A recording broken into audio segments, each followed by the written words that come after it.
Hi guys, for those of you who don't know me, my name is Matt Hull and I'm currently studying in seminary so that I can actually be a missionary in the country of Albania.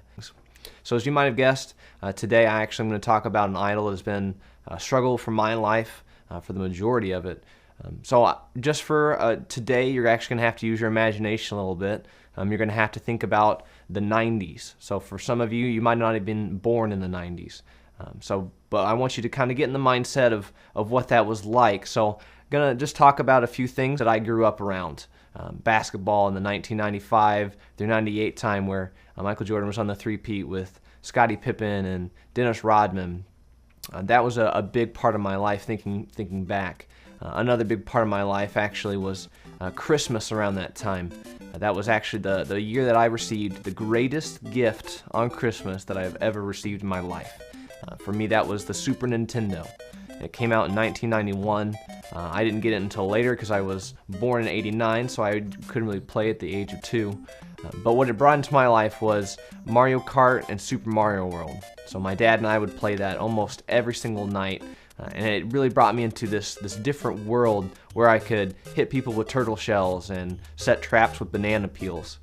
So that was just a great experience that my dad and I shared. But as I grew up, I decided there were other games I wanted to play. I kind of got bored with Mario, so I branched out a little bit. So later on in the same decade, the Nintendo 64 came out. And with that came more games and more time that I was able to spend just playing video games with my dad. So it started out as just a great fellowship time that we could share together. But eventually I started playing games by myself and seeing that there was a lot of enjoyment that could come from just spending an indefinite amount of time playing games. So I really found that was a source of joy and just pride building that I could find. So this continued for several years. I enjoyed several different types of video games, several different gaming systems that spanned from my elementary school days until even my time during college. And along with that came the desire to be around people that also enjoyed video games. So I gathered a lot of friends around that would constantly talk about them. Some of the things that I would even schedule were launch dates of games so that I could plan out when they were coming and when I could enjoy those things. It even got so bad that I would skip the next day of school just to enjoy the game for the entire day. So this was definitely an area that it had started out in a very nice fellowship time with my dad and then grew into almost a life-dominating, schedule-dominating, just idol. So some of you may not be able to relate to this as much, the idea of video games, but for you it could be something different. It could be a relationship. It could be a girl or a boy that you constantly talk about, you constantly think about. It could be sports. You could know every stat of every player on your favorite team, and you'd never miss watching a single game. So it can constantly take over your life and constantly dominate your conversations, and it really will show who you surround yourself with. You even sometimes go to bed thinking about it. For me, the idol was video games. I enjoyed them. I spent so much time on them. And I could name all 150 Pokemon when I was in junior high, but I couldn't tell you 20 of our presidents. I still can't, honestly. My lack of discipline in this one area was characteristic of my life as a whole. So in college, when I went to different parties, to different events, while I should have been able to defend myself against temptations, I had no defense. I was constantly just open to problem areas. So like Josh, I involved myself in partying and enjoyed things illegally that I should not have, and this got me into a lot of trouble. So I'm very thankful for that time in my life that God used discipline, loving discipline, to bring me back to Himself.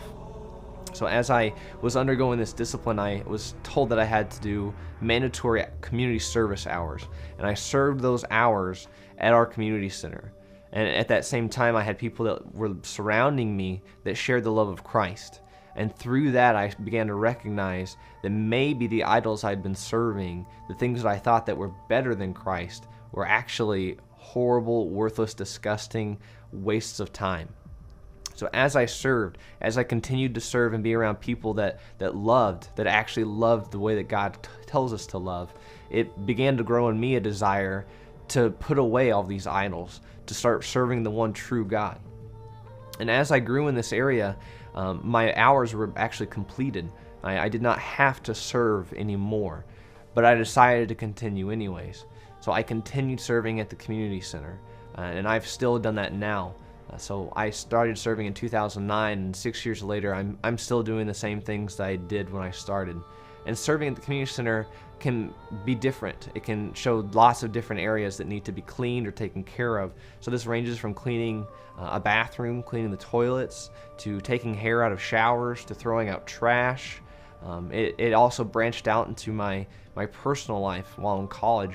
I decided that I wanted to serve leading Bible studies, standing around on campus at a booth proclaiming the gospel while people mocked you, while they said that what you're telling us is wrong. So it really showed me that serving, that being Christ-like was far better than serving the idol of video games. So I grew in knowing that Jesus is better than anything else. So for you guys, you might be thinking the same things, and you may not even know it. The best way that you can tell, am I serving an idol that's not Christ, is what am I doing during this month or this week? What have I spent the most time talking about? What is the first topic of conversation that I bring up? What are the things that I'm looking forward to?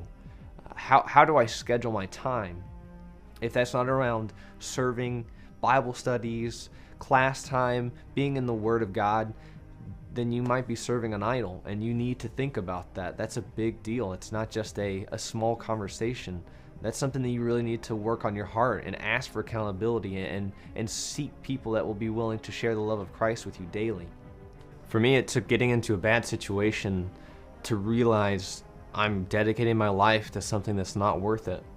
And for you, you may be doing a lot of good things. You may be serving, you may be on the community trips, you may be going to Lincoln to help out with the kids.